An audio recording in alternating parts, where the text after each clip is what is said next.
Bonsoir à tous, je suis ravi d'être avec vous. En effet, on va faire un petit voyage d'1 heure à peu près. Et vous pourrez poser des questions et j'y répondrai tout à l'heure. Il faut juste savoir en préambule que je pourrais en parler 10 jours sans m'arrêter. Donc 1 heure, c'est très très court. On ne va pas pouvoir tout voir. Donc n'hésitez pas à poser des questions sur des sujets dont vous avez entendu parler ou des sujets que vous voudriez approfondir. Et comme ça, après le dessert, je pourrai y répondre. Ça vous convient de faire comme ça ? Et je vous propose de commencer par une question que j'ai à vous poser. Qui parmi vous utilise de l'intelligence artificielle 1 fois par semaine? Tous les jours. Okay. Qui a déjà fait de la manipulation de fichiers avec de l'intelligence artificielle? Okay. Qui a déjà créé des intelligences artificielles dédiées à son propre usage? Une personne. Ok, donc vous voyez, c'est un sujet prégnant, tout le monde en parle, on en entend absolument partout. Et finalement, aujourd'hui, au-delà d'usages assez simples, eh bien, il y a très peu de personnes qui vont jusqu'au bout de ce qu'on peut en faire. L'idée, ce soir, c'est pas de vous montrer tous les usages, parce que par définition, c'est impossible, je reviendrai dessus, mais c'est de vous montrer surtout comment la société change, comment vos entreprises vont changer, comment les écosystèmes vont changer, comment le travail va changer, et on va dérouler ça au fur et à mesure. Ça vous convient ? Pour commencer, je vais juste vous montrer ce qu'on peut faire avec de l'IA. Alors là, j'utilise, pour tout vous dire, la version de ChatGPT. Et je vais vous montrer des usages très simples. Par exemple, ce dessin. Vous voyez, je fais juste un drag and drop et je lui dis « décris ce dessin ». Alors vous verrez que je tape sans les accents, tout simplement pour économiser de l'énergie liée au travail de l'intelligence artificielle. J'expliquerai ça tout à l'heure. Je vous laisse lire. Vous voyez bien, vous voulez que je grossisse un peu? Vous voyez, le dessin n'était pas si simple que ça. Ça pose aucun problème pour le décrire. Je vais vous montrer un autre usage qui parlera à un certain nombre de personnes. Et je lui dis, donne-moi le nom et le prix, si vous voulez. Voilà. Donc c'est pas si simple que ça, hein. Je grossis la photo, on voit pas tout, comme vous pouvez le voir. Et voilà, aucun problème, il sait lire. Ok. Et il donne les prix. Là, je ne lui ai pas demandé de faire une recherche sur Internet. Il aurait pu faire une recherche sur Internet et trouver les prix exacts. Ok. Et je vous donne un dernier exemple, parce que je pense qu'autour de la table, il y a pas mal de personnes qui utilisent ce genre de choses. Vous voyez ici, je mets un fichier PDF.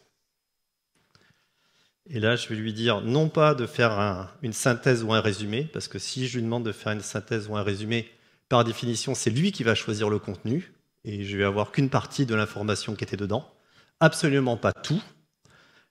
Et donc, ce que je fais, quand je travaille comme ça, je lui donne-moi par exemple, 10 points clés.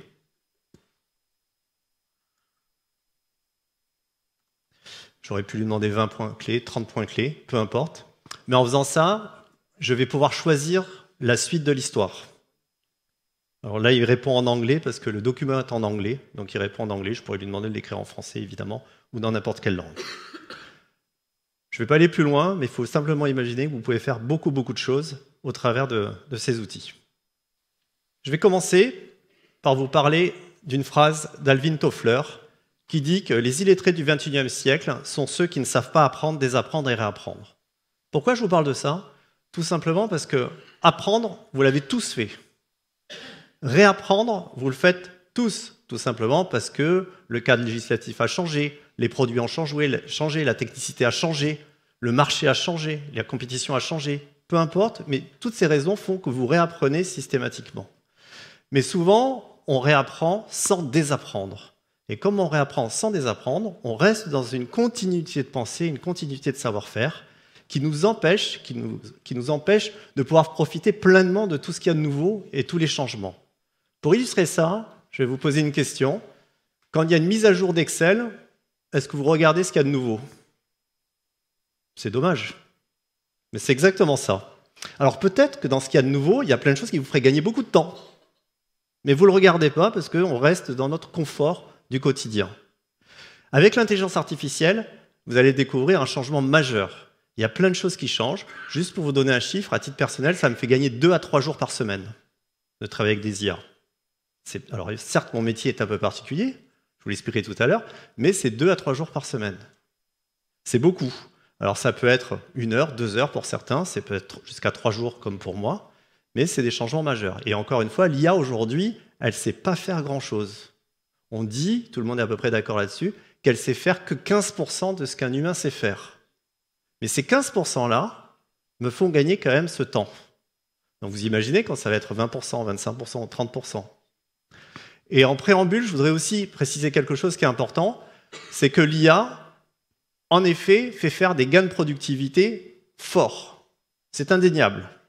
Par contre, d'un point de vue compétitif par rapport aux entreprises, sachez que toutes les entreprises de votre secteur peuvent faire exactement les mêmes gains que vous. Il n'y a aucune différence par rapport à ça. La seule différence, c'est ceux qui partiront les premiers qui gagneront. Parce qu'il y a une phase d'apprentissage, de déploiement. Et donc évidemment, si vous commencez plus vite que les autres, vous aurez un temps d'avance. Mais l'IA, elle permet de faire autre chose, qui à mon sens porte beaucoup plus de valeur.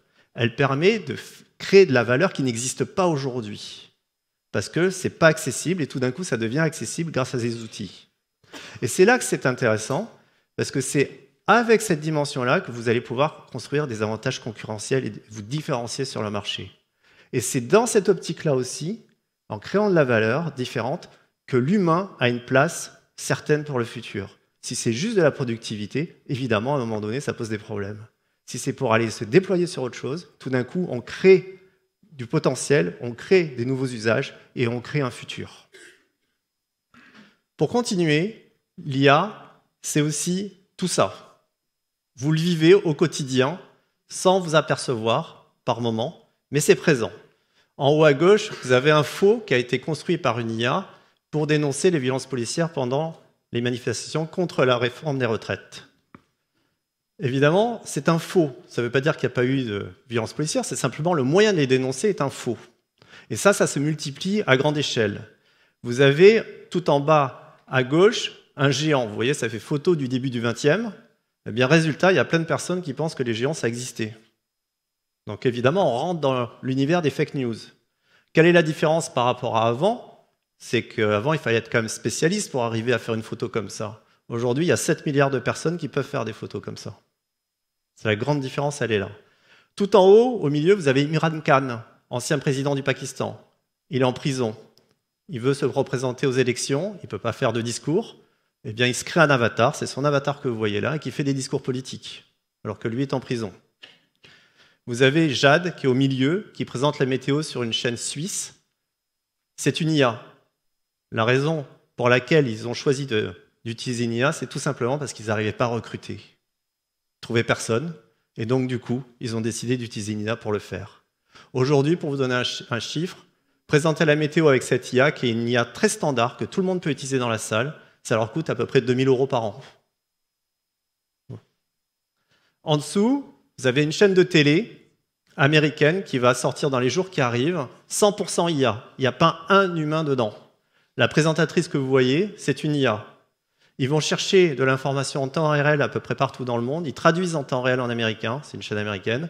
Et quand ils n'ont pas de visuel, ils le fabriquent grâce à des IA. Alors vous imaginez que la ligne éditoriale, elle doit être très stricte. Mais n'importe qui avec quelques centaines de milliers de dollars ou d'euros peut créer une chaîne de télé de ce type-là. Et peu importe la ligne éditoriale des uns ou des autres. Il suffit juste d'avoir de l'argent. La technologie est à disposition de tout le monde. À droite en bas, vous avez un groupe de K-pop. Ce sont 4 IA. Il n'y a pas un humain. Elles font des concerts, elles donnent des interviews, elles font des shows télé. Ce sont 4 IA. Et elles ont un succès fou en Corée. Et qui a vu le dernier Indiana Jones dans la salle?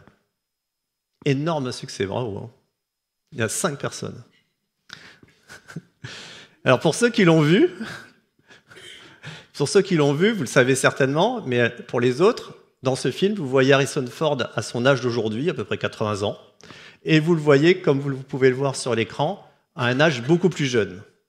Eh bien, il se trouve que toutes les images où il est jeune Ce ne sont pas des images d'archives qui ont été reprises, recomposées ou autres. C'est 100% créé par une intelligence artificielle. Absolument tout. Ça veut dire concrètement que si Harrison Ford donne son autorisation, il va pouvoir continuer à tourner une fois décédé. Clairement. C'est possible. Vous vous rappelez qu'il y a eu une grève à Hollywood l'année dernière. Longue grève, qui a commencé avec les scénaristes, qui disaient « Mais attendez, vous êtes gentils, mais c'est nous qui avons fait tout le boulot. Le boulot qu'on fait, vous le donnez aux IA pour qu'elles apprennent à nous et pour nous remplacer. Pourquoi pas, mais nous, on veut une part du gâteau. » Ils ont finalement obtenu une part du gâteau. Mais ce qu'on oublie souvent, c'est que les actrices et les acteurs, une semaine après le début de la grève des scénaristes, ont aussi fait grève. Pourquoi ? Tout simplement, vous le comprenez avec l'exemple d'Harrison Ford, c'est qu'aujourd'hui, et demain surtout, les acteurs et les actrices seront en compétition avec toutes les stars décédées et avec des actrices et des acteurs qui vont naître de façon fictive, comme le groupe de K-pop. Donc le marché est complètement différent. Ils ont signé un accord qui dure un certain temps, et je reviendrai sur un événement qui s'est passé à peu près il y a 2-3 mois, qui va mettre cet accord en péril, tout simplement parce qu'il y a une nouvelle technologie qui est arrivée et qui va bien plus loin que ce qui était disponible l'année dernière. Juste un point, ce que vous allez voir est totalement fictif. J'insiste, la voix, l'image, le contenu, les propos, rien n'est humain. Notre avenir serait-il compromis par l'avènement de l'intelligence artificielle? Peut-être, si nous ne parvenons pas à saisir cette opportunité de transformation radicale. C'est pas moi. J'insiste, ce n'est absolument pas moi, c'est mon avatar. Pour obtenir un avatar de ce type-là, il suffit d'utiliser une IA qui s'appelle Agen, peut-être que vous en avez entendu parler. On se prend en vidéo pendant 1 minute, elle prend vos tics, vous avez vu, je bouge les mains, je bouge les yeux, et ainsi de suite. Et à partir de maintenant, je peux dire absolument tout ce que je veux via mon avatar dans toutes les langues de la Terre.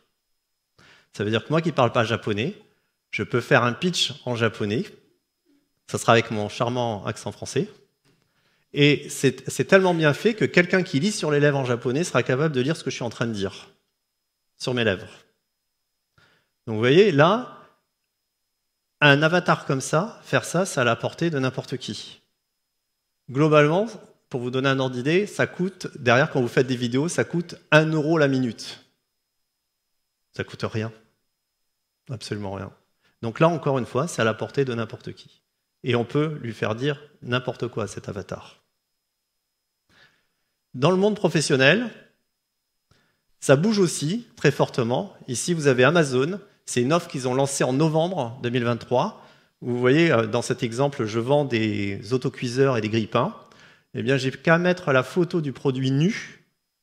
Je décris très rapidement l'ambiance dans laquelle je veux que ces appareils apparaissent sur le site, et c'est l'IA qui génère toute la contextualisation. Ce qui veut dire que je peux changer plusieurs fois par jour. Et ça veut dire aussi qu'à partir du moment où Amazon fait ça, les compétiteurs d'Amazon vont vouloir faire la même chose, mais il y a un dégât collatéral que vous imaginez très bien. Les photographes et les graphistes. On n'a plus besoin d'eux pour ça. Et ça va très vite. Un autre chiffre, j'en profite pour le donner, sachez que les traducteurs professionnels, depuis début 2024, ils ont perdu à peu près 50% de leur job, de leur activité, parce que ces outils permettent évidemment de traduire de façon incroyable. Il y a plein d'écosystèmes qui vont changer de cette manière-là. Téléperformance, vous en avez entendu parler? La petite histoire de Téléperformance. Vous avez leur cours de bourse de Téléperformance à l'écran. Et comme vous pouvez le voir, le 6 mars 2024, il s'est passé un événement majeur. Téléperformance, pour rappel, c'est le plus gros call center au monde. Ils emploient 450 000 personnes dans le monde. Alors là, j'ai pris Téléperformance, mais j'aurais pu prendre n'importe quel acteur de ce secteur. Qu'est-ce qui s'est passé? C'est que ça fait longtemps qu'on pouvait remplacer à hauteur de 60-70% du personnel des call centers par de l'intelligence artificielle. Mais ça ne se faisait pas trop, parce que ça fait beaucoup de monde, il y a plein d'enjeux qui étaient derrière. Toutes ces boîtes font de la recherche sur l'intelligence artificielle, évidemment, mais elles n'en parlent pas trop, parce qu'elles sont dans un modus operandi qui touche beaucoup de personnes, donc ça reste assez discret. Le 6 mars 2024, que se passe-t-il? On a une start-up qui s'appelle Klarna, une start-up suédoise, qui dit hey, regardez ce que j'ai fait. J'ai pris un chat GPT, tel que je vous l'ai montré tout à l'heure, pas plus que ça. Je l'ai éduqué pour être un téléopérateur. Et j'ai mis ce téléopérateur en vrai dans une structure. Et on ne disait pas au client, quand il appelait, s'il tombait sur l'intelligence artificielle ou il tombait sur un humain. Ils ont traité 2,3 millions d'appels comme ça. Donc on n'est pas sur une expérience avec 100 appels. 2,3 millions. Évidemment, derrière, il y a toujours des enquêtes de satisfaction, de savoir si ça s'est bien passé, des débriefs. Qu'est-ce constat? Même satisfaction des appelants, que ce soit l'IA ou que ce soit de l'humain. Mais, quand c'était l'IA, il se trouve qu'il y avait 25% de réappels en moins. Pourquoi une personne réappelle? C'est qu'elle n'a pas compris. Ça veut dire quoi? Que l'IA explique mieux que les humains. C'est ça que ça veut dire. Résultat, le cours de bourse. Alors, vous voyez, une petite start-up en Suède a fait faire cette chute dans tout un secteur, dans le monde entier, tout simplement parce qu'elle arrive, elle n'a aucune barrière à l'entrée. C'est facile. Elle n'a pas de salariés, très peu. Téléperformance, ils ont 450 000. Donc évidemment, vu des marchés, changer une boîte de 450 000 personnes, ça ne se fait pas en claquant des doigts. Une boîte qui naît de rien, c'est beaucoup plus simple. Et ça, c'est un problème très prégnant qui va s'accélérer, évidemment. Et il n'y a pas un secteur d'activité qui ne sera pas sensible et qui ne va pas vivre ce genre de choses. Donc encore une fois, l'idée, c'est de se préparer à ça de façon à être plus puissant que ce qui arrive. Pour me présenter un peu plus, moi, je suis en effet mathématicien économiste. J'ai monté une première boîte en 2001, donc il y a longtemps, spécialisée dans des métiers d'utilisation de la data à des fins opérationnelles. Ce qu'on appelait avant le data mining, puis c'est la data science, maintenant ça s'appelle l'intelligence artificielle. Je reviendrai sur ce terme parce qu'on l'utilise un peu pour tout et n'importe quoi. Et cette boîte, je l'ai développée au fur et à mesure avec succès, insuccès à l'international. Et arrive 2016. 2016, j'ai à peu près 65 personnes dans l'entreprise, dont 50 mathématiciens, un bac plus 5 et plus. C'était vraiment le cœur du métier. Et c'est la première fois dans mon métier où on peut utiliser l'intelligence artificielle à des fins opérationnelles. Ce n'est pas l'intelligence artificielle que vous avez vue tout à l'heure, qui s'appelle générative parce qu'elle crée du contenu, que ce soit du contenu audio, vidéo, du son, du texte, de l'image, peu importe, mais elle crée quelque chose. Là, c'est ce qu'on appelle des IA de calcul. Donc moi, j'utilisais ça à ce moment-là. Et en tant que chef d'entreprise, je me dis, mais il faut que je regarde ce que sera le futur et comment ma boîte sera dans ce futur-là. Et j'ai imaginé 8 futurs différents. Dans ces 8 futurs, il y avait un point commun. Mon entreprise, elle disparaissait tout le temps. Pourquoi? Tout simplement parce que tous les métiers qu'on faisait pouvaient être faits à un moment donné par l'intelligence artificielle. Par contre, je ne savais pas dire si c'était dans 5 ans, 10 ans, 15 ans, 20 ans. J'en savais strictement rien. Mais j'étais certain de ça. Et ça a été concomitant, pour moi, je me suis dit, mais si c'est ça le futur, il faut absolument que je change ma boîte et que je crée quelque chose pour être prêt pour ce futur-là. Et j'ai eu l'idée, finalement, grâce à l'intelligence artificielle, de créer des logiciels qui faisaient tout notre métier. Et très fier de cette idée, j'ai fait une réunion avec les personnes les plus importantes de mon entreprise pour leur expliquer ce qu'on allait faire. Aux 3 minutes, ils me faisaient passer par la porte, ils ne voulaient pas entendre. Tout simplement parce que c'est comme si je leur tapais sur l'épaule, je leur disais, vous avez bien bossé, mais maintenant, j'ai plus besoin de vous. En réalité, ce n'est pas ça que je voulais leur faire passer comme message. Ce que je voulais leur faire passer comme message, c'est qu'on est ensemble pour construire le futur. Ils ne l'ont pas compris. Mais cette incompréhension, en réalité, elle était salvatrice, tout simplement parce que j'ai réalisé que si eux réagissaient comme ça, le marché n'était absolument pas prêt à ce que je voulais faire. J'insiste, on était en 2016. Ce n'était pas aujourd'hui, c'était en 2016. Et j'avais calculé qu'il me fallait 50 personnes en recherche et développement pendant 3 ans pour mener à bien ce développement-là, ce qui coûtait 10 millions d'euros, pour faire très simple. Je n'avais pas les 10 millions d'euros, et donc je suis parti chercher des fonds. Et quand j'ai commencé à rencontrer des fonds, eh bien, j'avais exactement les mêmes retours que mon équipe. C'est pas possible, on n'y arrivera jamais, personne n'acceptera de travailler comme ça. Tous ces points-là étaient évoqués. Et ça n'a pas marché jusqu'au jour où j'ai rencontré le fonds d'une famille qui est de Rennes et qui a créé un fonds qui s'appelle Sophie West, c'est la famille de West France. qui a dit « Banco, nous on y croit, on y va ». Et à ce moment-là, j'ai pu lancer le recrutement des personnes. J'ai dû faire une autre levée de fonds parce que je n'ai pas eu les 10 millions d'euros tout de suite. Et j'ai tué mon ancien business en 3 ans quand l'autre est monté. Et c'est devenu une réalité. Et la promesse, elle était relativement simple. Là, je vais prendre une image par rapport à moi, mais imaginez dans la relation client, une histoire, un client, 10 000 clients, 10 000 histoires, 1 million de clients, 1 million d'histoires. Humainement, je ne sais pas gérer ça. C'est comme moi, là, face à vous, je suis tout seul, je ne peux pas me démultiplier. Donc, qu'est-ce que je fais? Je fais ce que j'appelle un compromis. J'essaie de parler à tout le monde, j'essaie de faire la reformulation. Mais imaginez maintenant que j'ai le don d'ubiquité, que je sois en capacité d'être avec chacun d'entre vous, que je vous connaisse, je sais ce qui vous intéresse, si vous êtes fatigué, si vous avez faim, si vous avez soif, si les bulles font leur effet ou pas. Évidemment, l'expérience que vous pourriez vivre serait 100 000 fois meilleure que celle que vous êtes en train de vivre. Mais humainement, je ne peux pas faire ça. Et donc tout l'enjeu, c'était de proposer ça. Et c'est devenu une réalité. Et cette réalité, elle m'a permis de vivre quelque chose de très fort, c'est le changement de mon entreprise. À la fin, en 2021, je dis à la fin parce que j'ai fait une fusion après, je vais revenir, j'avais 110 personnes dedans. Parmi les 65 qui étaient là au départ, il y en a à peu près 35 qui sont restés, il y en a 30 qui sont partis parce que l'histoire ne leur plaisait pas. Les 35 ont compris l'histoire, ont rejoint cette histoire-là et ont été très acteurs de ce futur qu'on a construit. Puis d'autres sont arrivés. 2021, il faut passer à l'échelle industrielle. Je réalise que ce n'est pas moi la bonne personne. C'est ma boîte depuis 2001, mais ce n'est pas moi. Je le sais. Et je préconise qu'on fasse une fusion avec une autre boîte. On fait la fusion, je ne me retrouve pas dans l'histoire. Et là, tout d'un coup, je me sens libéré et je montre la structure avec laquelle j'interviens aujourd'hui, qui s'appelle The Next Mind. Et aujourd'hui, mon métier, c'est ce que tout à l'heure Dany disait. Je considère que je suis un catalyseur, tout simplement, parce que mon métier, c'est d'apporter des informations, d'apporter une compréhension de ce qui est en train de se jouer pour que les entreprises se réapproprient et se transforment pour le futur. OK pour vous? Alors, si OK pour vous, on va revenir sur l'intelligence. L'intelligence, c'est un complexe à définir. Qu'est-ce que c'est que l'intelligence? Vous aviez une question tout à l'heure qui disait est-ce que l'intelligence artificielle est bête? Mais si on a du mal à définir ce que c'est qu'être bête, on a du mal à définir ce que c'est qu'être intelligent, de la même manière. Il y a quelqu'un que j'aime beaucoup qui s'appelle Howard Gardner. Il a fait un travail où il a essayé de recomposer les intelligences primaires, comme les couleurs primaires. Typiquement, vous voyez que l'intelligence émotionnelle n'est pas dedans, tout simplement parce que l'intelligence émotionnelle est un regroupement de plusieurs intelligences. La première d'entre elles, c'est l'intelligence linguistique. L'intelligence artificielle, est-ce qu'elle est sur l'intelligence linguistique? Oui. L'intelligence logico-mathématique, est-ce qu'elle est dessus? Oui. L'intelligence spatiale, vous voyez ce que c'est?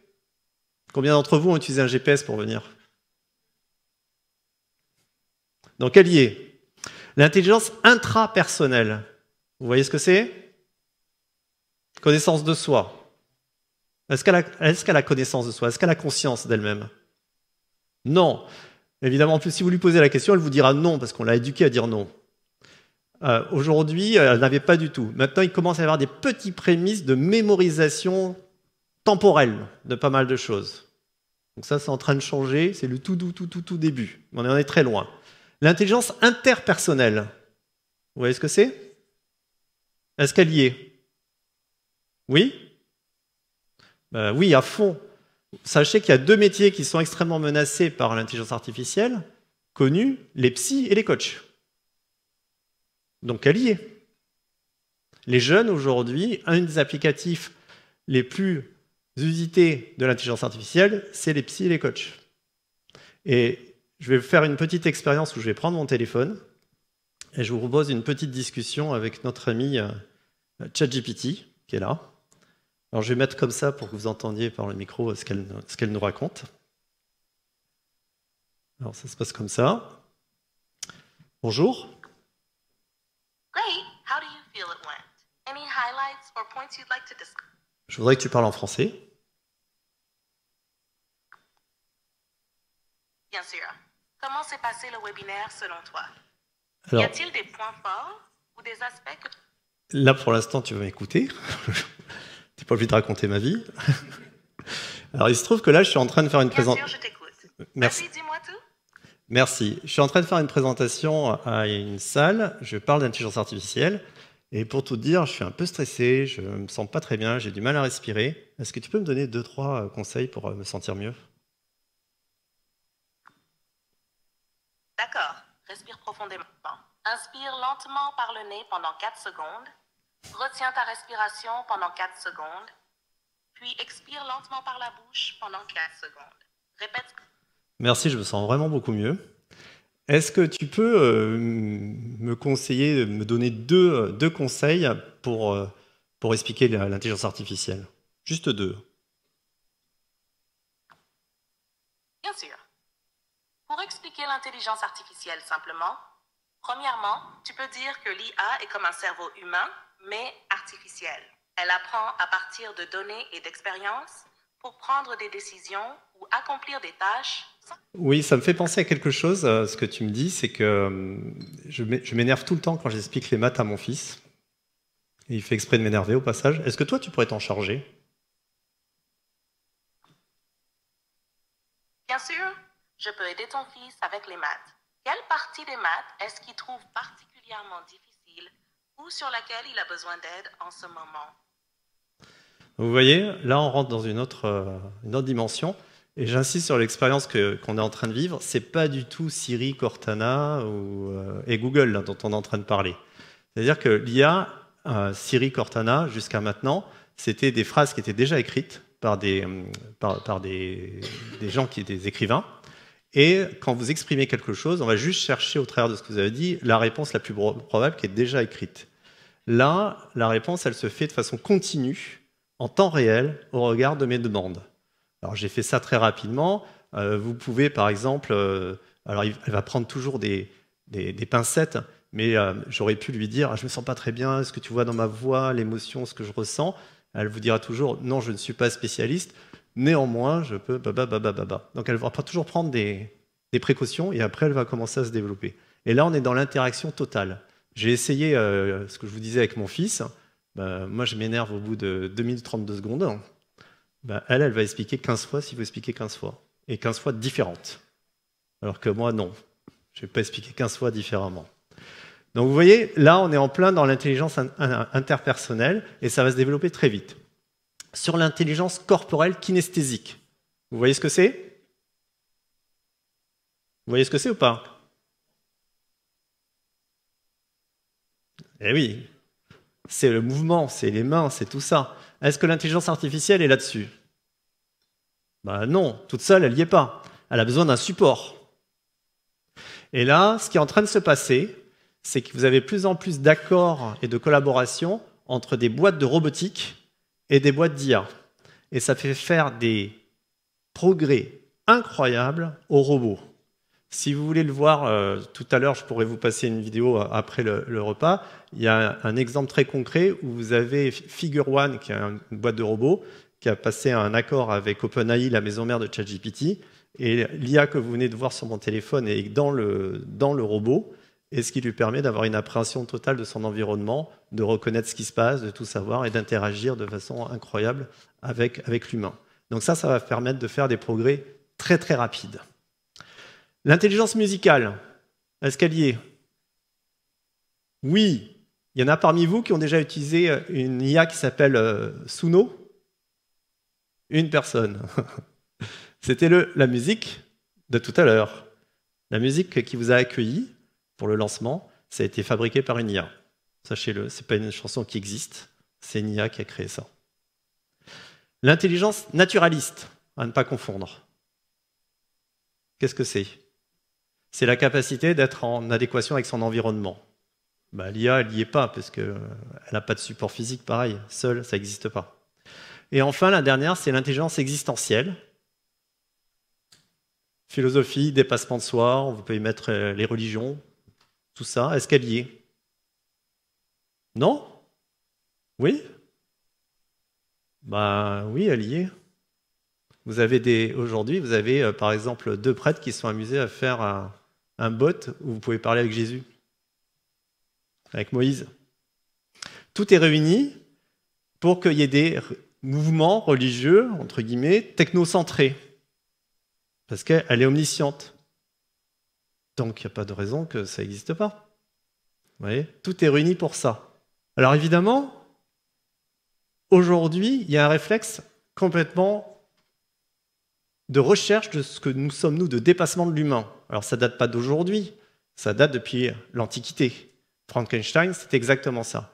Donc il faut savoir que 95% de la recherche mondiale n'a qu'un seul unique but, c'est construire des IA qui dépassent nos capacités cognitives. Les labos de Meta, les labos de Google, d'OpenAI, de Microsoft, d'Elon Musk, de qui vous voulez, tout le monde cherche ça, dépasser l'intelligence humaine. C'est ce qu'on appelle l'intelligence artificielle générale ou l'intelligence artificielle forte. Aujourd'hui, tout ce que nous avons, c'est l'intelligence artificielle faible, parce qu'elle a un objectif et elle doit remplir cet objectif. Même si on est dans du génératif, vous lui avez demandé quelque chose, elle va répondre à ce quelque chose. Votre demande est un objectif qu'elle doit satisfaire. Donc on adore se comparer ces IA à nous. Donc évidemment, on leur a fait passer des tests du QI pour voir ce que ça donnait. Vous avez GPT 3.5, qui est la vieille version de ChatGPT, elle a eu que 149 sur 180. Je vous rappelle qu'il n'y a que 2% de l'humanité qui a plus de 130. GPT-4 arrive, elle a 163 sur 180. Là, il y a plus grand monde sur la planète. Mais non seulement il y a plus grand nombre sur la planète, mais elle accède en plus de ça à l'universalité de la connaissance digitale publique. Chaque mot est important. Si c'est privé, elle n'y accède pas. Si ce n'est pas digitalisé, elle n'y accède pas. Typiquement, ce qui est écrit sur ce que vous avez sur vos tables, elle ne peut pas y accéder. Donc c'est par définition parcellaire. Et comme c'est public, eh bien, il y a plein de choses qui ne sont pas connues. Mais tout le monde, toutes les grandes IA accèdent à ça à partir du moment où elles ont la capacité de traitement de toute cette information, qui est absolument gigantesque, vous pouvez l'imaginer. Et on est allé plus loin en se disant, mais si elle est capable de faire ça, ça serait intéressant de savoir si elle était capable de faire des métiers particuliers. Donc évidemment, on a pris un certain nombre de métiers. Là, je vous en présente 2, mais ça a été fait sur beaucoup de métiers. Premier métier, avocat. Ils lui ont fait passer à ChatGPT 4 le concours du barreau de New York pour savoir si elle pouvait être avocate au barreau de New York. Elle a été brillamment reçue.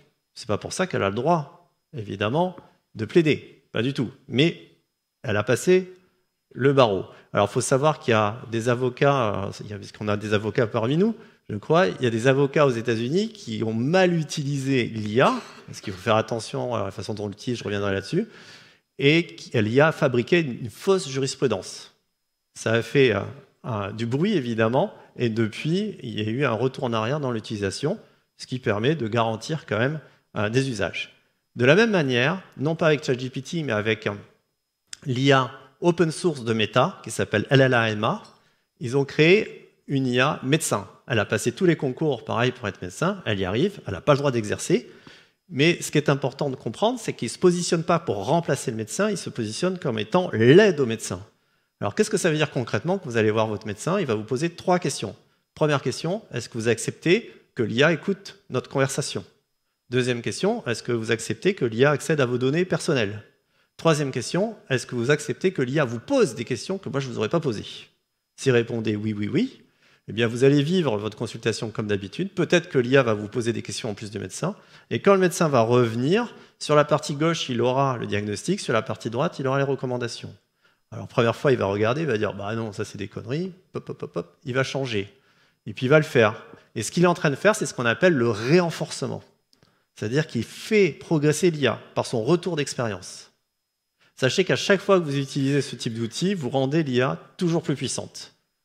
Parce que vous la corrigez et vous l'améliorez. Et au bout d'un moment, il va venir une fois, il n'a rien à dire. 2 fois, 3 fois, 10 fois, 15 fois, 50 fois. Et à un moment donné, il va lâcher parce qu'il a totalement confiance. Donc il ne va pas faire ce qu'il est en tant que médecin, il va juste prendre le résultat. Mais le jour où il fait ça, il n'est plus médecin. Ça, c'est un point qui est extrêmement important à comprendre. Et si vous vous mettez à utiliser les IA, ce que je suis en train de vous raconter pour le médecin, cette histoire du médecin, c'est valable dans n'importe quel métier. Vous verrez, vous êtes submergé devant l'information, ça va très vite, il y en a beaucoup, ça propose des choses auxquelles on n'avait pas pensé, et donc à un moment donné, on est perdu, il y a trop de choses, et on lâche l'affaire. Et à ce moment-là, quand on lâche l'affaire, eh bien c'est fini, l'IA a pris le dessus. Et à ce moment-là, vous ne servez plus à grand-chose. C'est pour ça que je vous invite toujours à être extrêmement vigilant dans l'usage et à garder ce que vous faites. Je vous donne un exemple très personnel. Je vous disais que je gagnais 2 à 3 jours. Moi, j'écris beaucoup. Et en particulier, j'édite une newsletter toutes les semaines. Ça me demande pas mal de travail d'écriture. J'ai créé un double de moi avec une IA qui pense comme moi et qui écrit comme moi. Je vous défie de voir la différence. Même moi, à chaque fois, quand je lis ça, je me dis, je suis aussi prévisible que ça. Ben oui, je suis prévisible, mais y compris dans la façon de penser et dans la façon d'écrire. Et par contre, dans cette newsletter, il n'y a qu'à peu près 25-30% en moyenne de la newsletter qui est écrite par l'IA. Le reste, je l'écris moi. Pourquoi ? Tout simplement parce que si je confiais tout à l'IA, eh bien, je serais incapable de vous donner des exemples, de vous parler de chiffres, de vous parler d'anecdotes, parce que je ne les aurais pas avec moi. Alors que quand je les écris, c'est là. Ad vitam aeternam, c'est ici. Et pourquoi, dans ce cas, donner que c'est 25 à 30%, eh bien, il se trouve que dans mes newsletters, des fois, il y a des articles que je considère importants, qu'il faut absolument, dont je dois absolument parler, mais je ne vais pas apprendre grand-chose. Ben, c'est ceux-là que je donne à l'IA, parce que je ne vais rien apprendre. Et là, je vais chercher à gagner du temps sur quelque chose qui ne m'apportera rien. Vous voyez ? Donc ça, c'est un choix personnel, mais qui est important. J'ai un test pour vous. Vous êtes prêts ? Qui me fait une synthèse ? Alors pourquoi je vous fais faire ça ? Tout simplement pour vous montrer qu'une IA aurait pu le faire, vous l'avez compris. Nous, on ne sait pas faire ça. Nous, on ne sait pas faire face à toutes les données qu'on a en face de nous. Donc il ne faut pas se tromper de combat à un moment donné. Si vous voulez aller vous battre contre les IA en disant « moi je vais être meilleur qu'elle » sur ce genre de choses, ben, vous avez perdu. La question c'est, puisqu'elle est meilleure que moi, comment moi je peux profiter de ça, de ce qu'elle sait faire, pour faire autre chose ? Ça, c'est la bonne question. C'est la bonne attitude. J'insiste là-dessus. Les IA génératives, c'est une histoire très très longue, comme vous pouvez le voir ici, puisqu'elle a commencé en 2018. La première fois, c'était avec alors je vais faire d'abord l'histoire de ChatGPT, puis après je vais parler d'autre chose. Avec GPT-1, il avait 117 millions de paramètres. Qu'est-ce que sont les paramètres ? Je veux modéliser notre cerveau, donc c'est les paramètres qu'il me faut pour modéliser notre cerveau. 117 millions en 2018, 1,5 milliard en 2019, 175 milliards en 2020. Ça va très vite. 2022, c'est le grand public découvre les IA génératives grâce à des photos, par exemple, comme le pape en doudoune et ainsi de suite. Vous vous rappelez de ça ? Ben, c'est comme ça qu'on découvre les IA génératives. Vous voyez ? À titre personnel, je suis dans ce milieu-là depuis longtemps, moi j'ai découvert ça réellement en 2020. Avant, c'était pour moi des papiers scientifiques, ça s'arrêtait là. Et là, 2022, le grand public. 2023 arrive, GPT-4, il ne donne plus le nombre de paramètres, il considère que c'est secret. Bard, qui est devenu Gemini de nos amis de Google, LLaMA de Mistral, de Meta, et Mistral le français, dont vous avez certainement entendu parler. L'open source se développe à fond, grâce à des gens comme Meta, par exemple, qui mettent tout à disposition. La recherche de Meta, elle est colossale, ils mettent tout à disposition pour le meilleur ou pour le pire. Vous pouvez en bénéficier et vous pouvez faire absolument ce que vous voulez avec. Ce n'est pas la responsabilité de Meta, la finalité de l'usage. Et ça a permis qu'il y ait une explosion du nombre d'IA. Quand vous utiliserez des IA dans le futur, je reviendrai là-dessus, faites attention et renseignez-vous d'où elles viennent, qui les a faites. Il y a une éthique derrière. Et vous avez de plus en plus d'IA spécialisées. L'IA médecin dont je parlais tout à l'heure, l'IA vocale, l'IA chimie, qui fait de la chimie, l'IA qui va par exemple écrire pour moi. Ça, c'est ce qu'on appelle des IA spécialisées. Elles sont intéressantes parce qu'elles nécessitent beaucoup moins de données, puisqu'on n'a pas besoin d'avoir le corpus général de la connaissance humaine. Et donc, de fait, elles consomment moins d'énergie. Et comme elles consomment moins d'énergie, elles sont à la portée de tout le monde. Alors que les grosses IA omnipotentes, elles ne sont pas à la portée de tout le monde, puisqu'il faut des écosystèmes de calcul qui sont absolument gigantesques, ce qui fait qu'in fine, il n'y a que peu d'acteurs qui peuvent les fournir. Il y en a un qui s'appelle Microsoft, il y en a un qui s'appelle Google, il y en a un qui s'appelle Meta, il y en a un qui s'appelle Amazon, et il y en a un qui s'appelle la galaxie d'Elon Musk. Mais sinon, personne ne sait fournir la puissance de calcul. Hormis la Chine, qui a une logique d'État. Sachez qu'il y en a à peu près 50 d'IA génératives. La semaine dernière, ils ont lancé une 51e, je vous donne son nom, ça s'appelle GPT-XI. Vous connaissez XI ? C'est le prénom du président. Donc cette IA générative, c'est la pensée du président qui a été mise dedans. Ils sont en train de finaliser de la tester, elle va sortir, et vous imaginez qu'il sera de bon ton de demander son avis à GPT-XI. En Russie, vous en avez 2. Évidemment, le gouvernement russe regarde ça aussi de façon précise. Aujourd'hui, il n'y en a pas beaucoup des grosses comme ça. Pour les raisons que j'évoquais, c'est qu'il faut une puissance de calcul complètement démentielle, pour pouvoir mener à bien ces sujets. Il y a beaucoup d'argent derrière. Par exemple, quand OpenAI fait une levée de fonds de 10 milliards auprès de Microsoft, en réalité, il y a 9 milliards qui retournent chez Microsoft parce que ça permet à OpenAI d'acheter de la bande passante et de la bande de calcul, la capacité de calcul, chez Microsoft. C'est ça qui se passe. Et ça va très vite en termes de progrès. Vous avez à gauche, il faut le lire de haut en bas, de gauche à droite. Vous voyez, là, c'est exactement le même prompt. Quand vous demandez quelque chose à une IA, ça s'appelle un prompt. C'est sur Midjourney, qui est une IA générative qui fait du contenu. Vous voyez les progrès. De la même manière, sur le visage, vous avez la date, mars 2022, et en dessous, décembre 2023.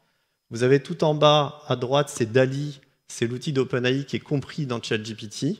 Et à gauche, c'est Imagen 2.0, c'est la nouvelle IA générative de visuel de Google. Mais vous voyez qu'à gauche, c'est extrêmement compliqué de savoir que c'est une photo. Ça devient complexe. Et vous avez, plus à droite encore, la dernière version de Midjourney. Donc là, on a l'impression d'un visage photoshopé. Et à gauche, c'est Sora. Vous avez peut-être entendu parler de Sora. C'est l'innovation dont je parlais tout à l'heure qui va rendre caduques les accords qu'il y avait dans le cinéma Hollywood. Tout simplement parce que Sora, pareil, je vous montrerai ça tout à l'heure si vous voulez dans les questions, juste avec un prompt, vous générez des vidéos d'1 minute d'une qualité complètement folle. Et donc il y a des discussions en cours entre OpenAI et Hollywood pour savoir comment ils peuvent récupérer cette technologie et qu'est-ce qu'ils peuvent en faire. Il y a un Chinois, la semaine dernière, qui a sorti une IA générative de vidéo qui est quasi au même niveau que celle que Sora. Donc vous voyez, ce qui est assez amusant aussi au passage, c'est que les Californiens ils discutent ensemble parce qu'ils se pensent supérieurs à tout ce qui peut se faire dans le monde, mais il y a d'autres acteurs qui obligatoirement vont naître et qui vont challenger ce leadership. Et au passage, j'en profite pour parler d'un sujet qui est important. Il faut comprendre que la bataille de l'IA, c'est aussi une bataille des idées. Très important.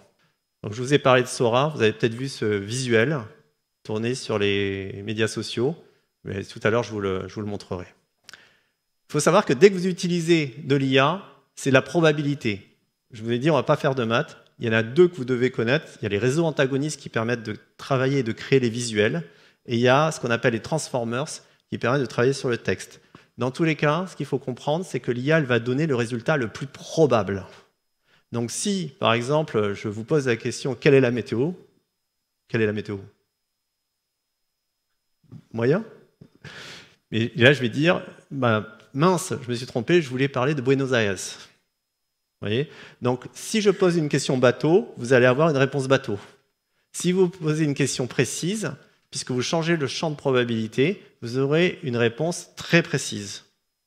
Donc, quand on parle d'hallucination, parce que les IA, il faut savoir qu'elles ne font pas d'erreur. On dit qu'elles hallucinent. Tout simplement parce qu'elles choisissent la solution la plus probable. Donc, ce n'est pas une erreur, ça reste la plus probable. C'est peut-être une énorme bêtise, mais ça reste la plus probable. Et donc, la façon dont vous allez prompter a une incidence directe sur la probabilité d'halluciner. Plus vous êtes précis, encore une fois, plus le résultat sera précis. Mais finalement, c'est comme avec vos équipes. Si vous ne précisez pas, eh bien, il y a toutes les chances que ce que vous demandez, une fois que vous allez réceptionner ce que vous avez demandé, ça ne corresponde pas du tout à ce que vous attendiez. Mais c'est simplement que vous ne l'aviez pas exprimé clairement. Ben là, c'est exactement la même chose. Au début, il y avait beaucoup d'hallucinations. Il y en a de moins en moins. Et plus vous apprendrez à utiliser l'IA, moins il y aura d'hallucinations. Ça, c'est un point qui est extrêmement important à comprendre. Évidemment, il n'y a pas d'IA sans data. Plus vous avez des données de qualité, meilleure sera l'IA. Ça ne veut pas dire qu'il faut attendre d'avoir des données parfaites, parce que sinon, dans 20 ans, vous n'aurez toujours rien fait, pour pouvoir développer de l'IA. Il y a plein de biais. Typiquement, dans le cas de ChatGPT ou de Gemini, ils ne voulaient absolument pas que leurs IA soient racistes ou sexistes, pour prendre ces deux exemples-là.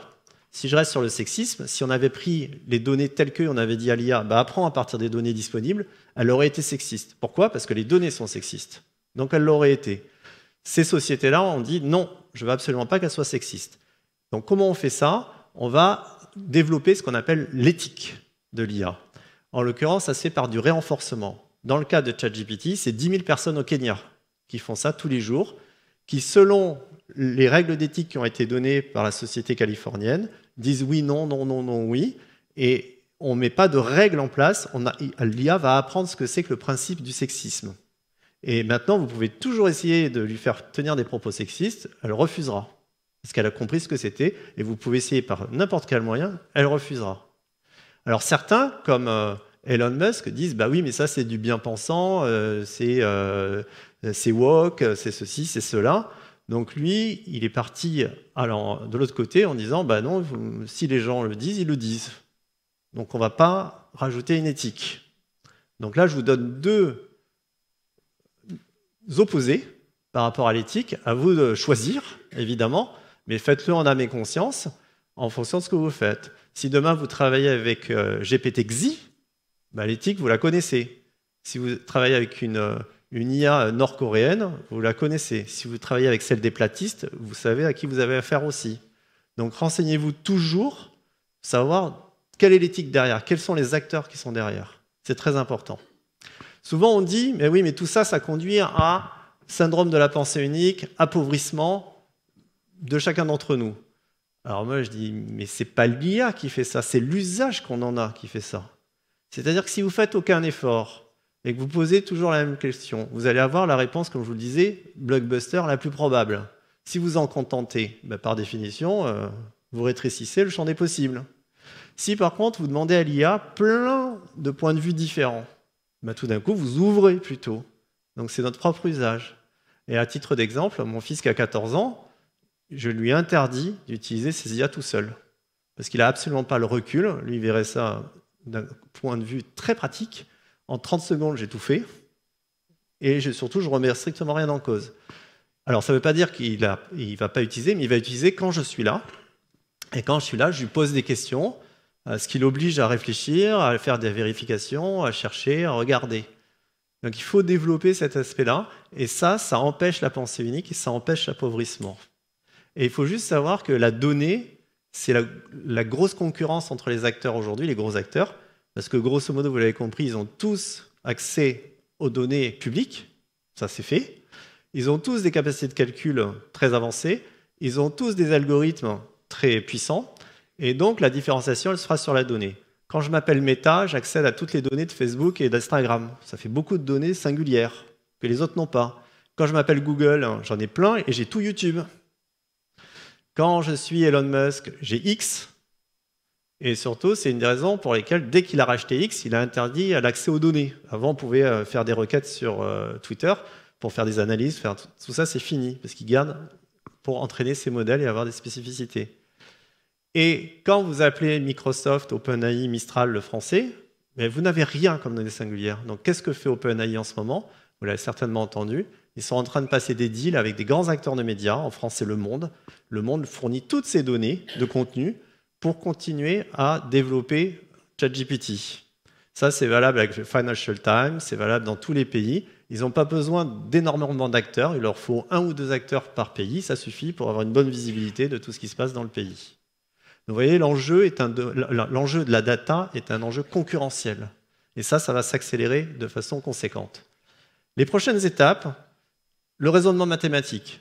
Ces IA, elles savent expliquer les maths, mais elles ne savent pas raisonner mathématiquement.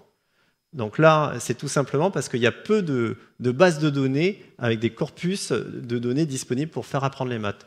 Donc là, on utilise des IA pour fabriquer des données qu'on redonne aux IA génératives pour qu'elles apprennent à raisonner mathématiquement. Ça ne se fait plus du tout humainement. C'est pas possible.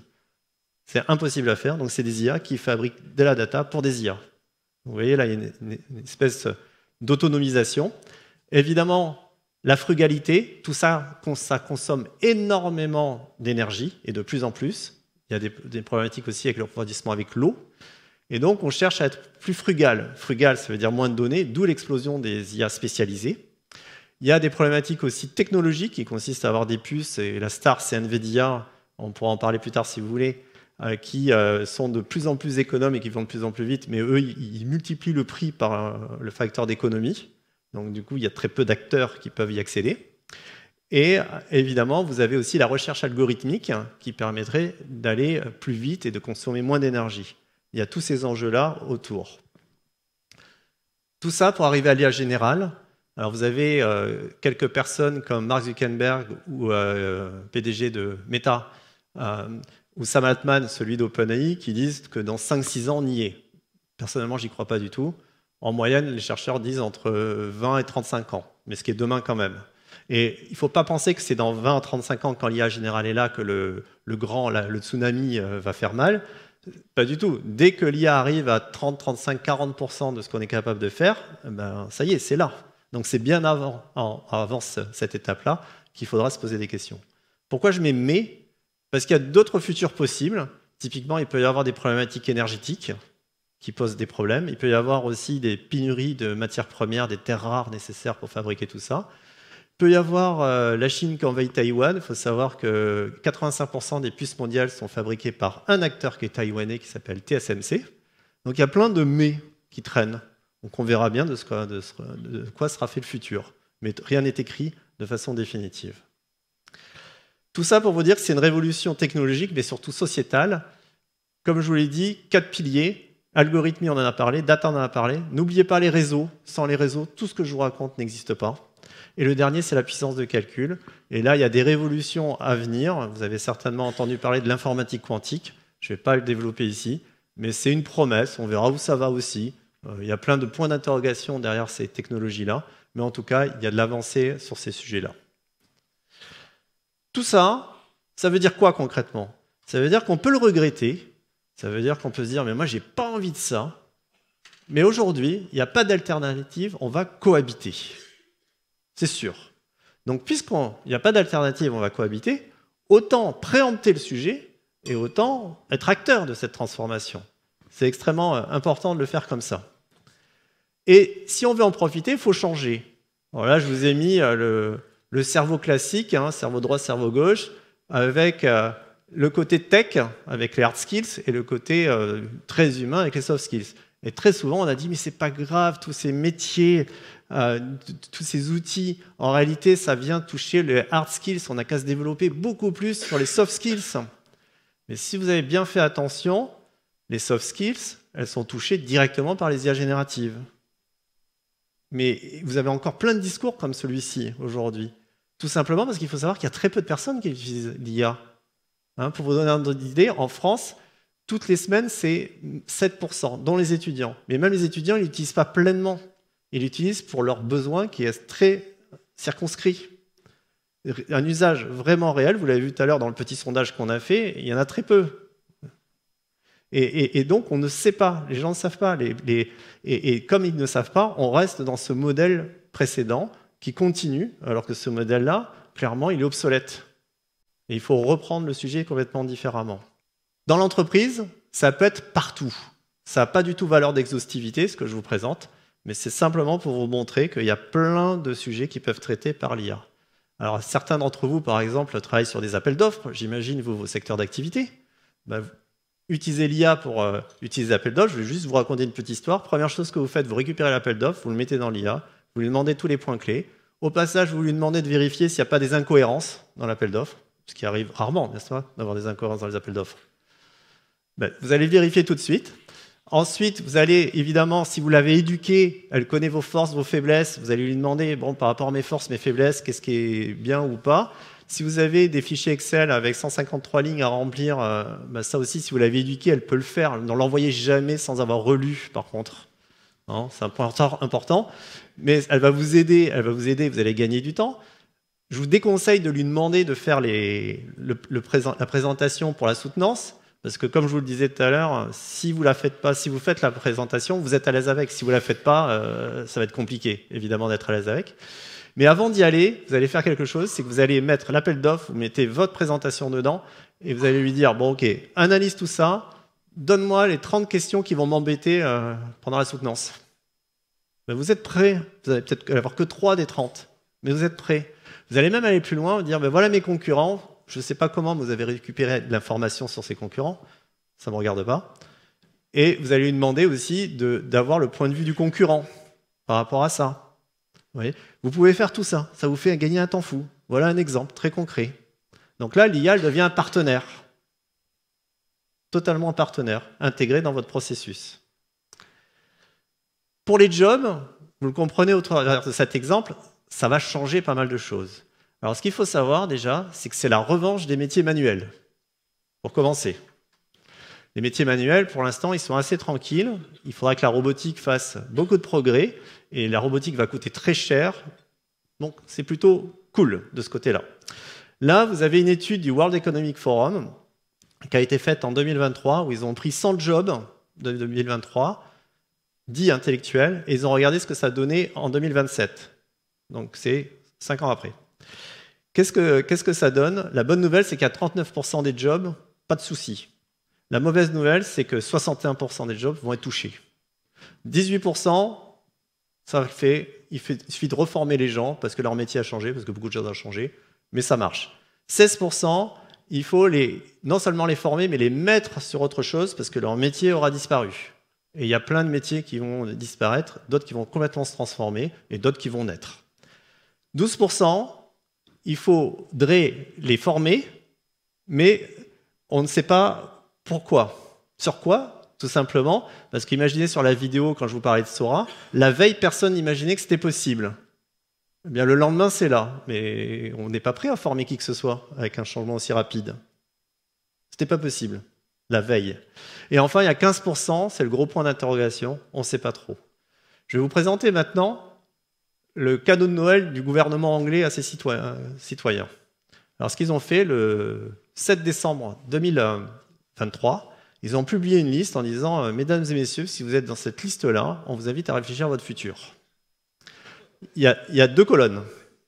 Première colonne, vous êtes touché par l'IA en général. La deuxième, vous êtes touché spécifiquement par les IA génératives. S'il y a une astérix, c'est bingo, vous êtes des 2 côtés.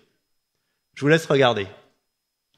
Alors, vous voyez que les psychologues sont à 4 dans la colonne de gauche et en 3 dans la colonne de droite.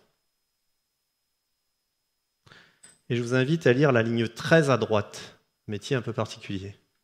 Alors, ce qui est étonnant, c'est que le gouvernement anglais a publié ça en disant, grosso modo, débrouillez-vous, quoi, à l'anglaise. Singapour, ils ont fait autre chose. Singapour, ils ont offert 1 semaine de formation / information à toutes les personnes de plus de 40 ans. Alors, ce qui est déjà pas mal, mais pourquoi plus de 40 ans? Faut être tout le monde. Ça concerne tout le monde.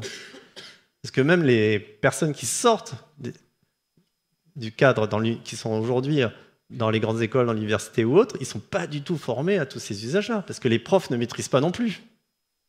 Ouais. Vous l'avez compris, c'est une métamorphose collective. Ce n'est pas 1 personne, 2 personnes, 3 personnes dans l'organisation. Ça touche tous les métiers. Intellectuels, évidemment.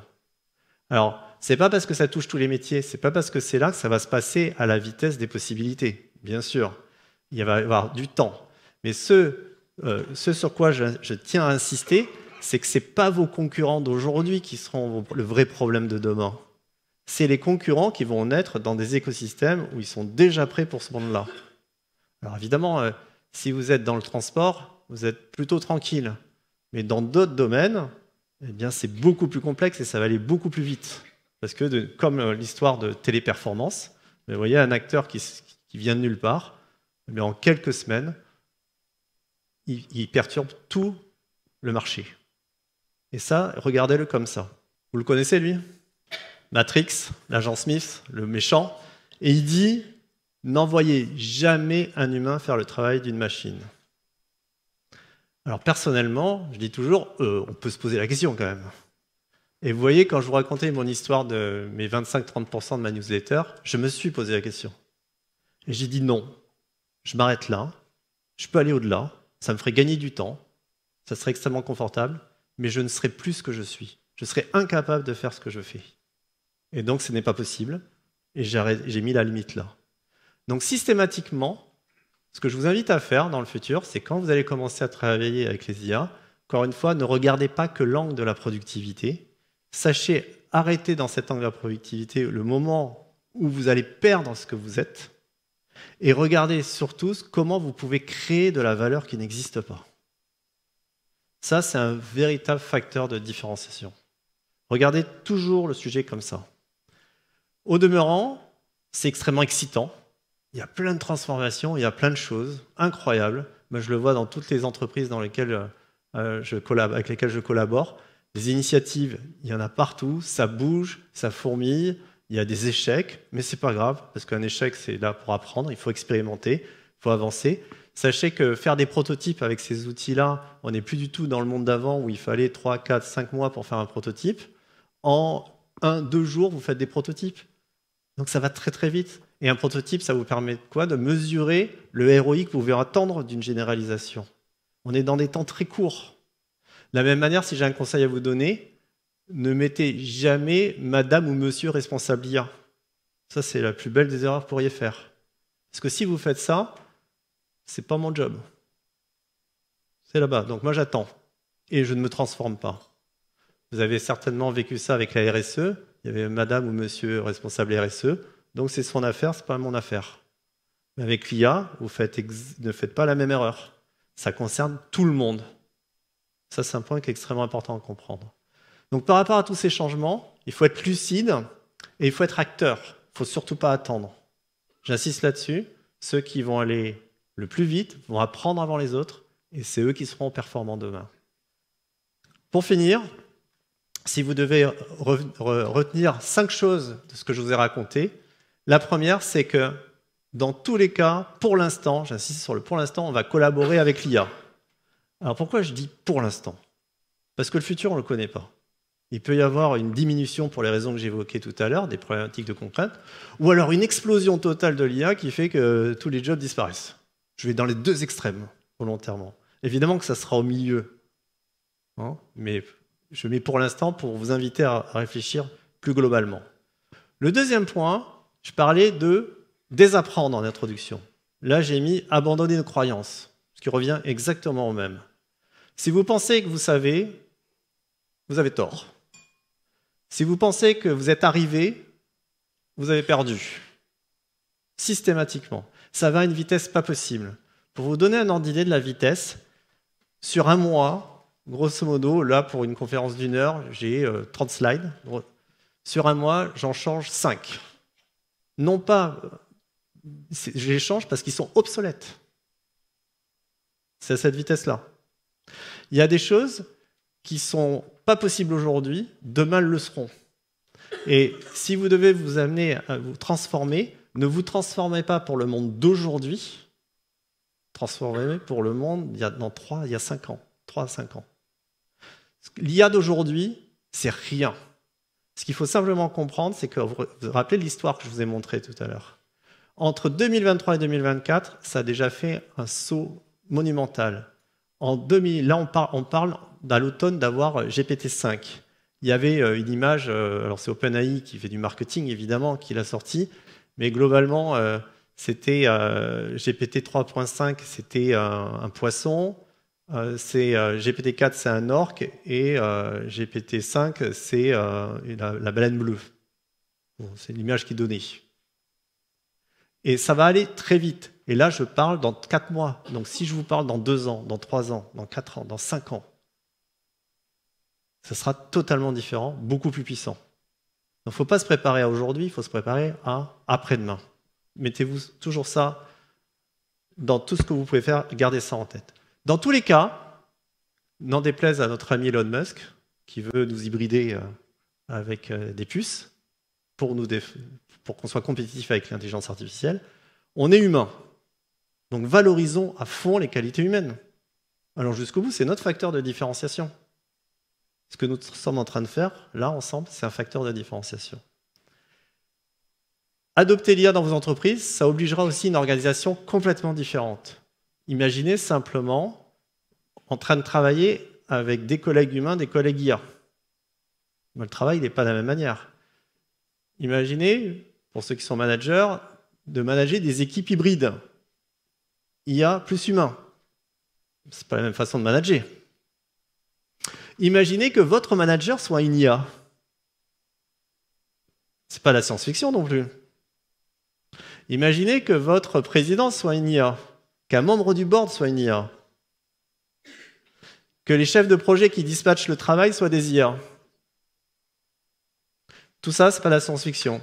Ça existe déjà aujourd'hui, dans certaines boîtes. Il y en a encore tout petit peu, mais le simple fait qu'il y en ait un petit peu, avec le renforcement, elles apprennent et elles progressent.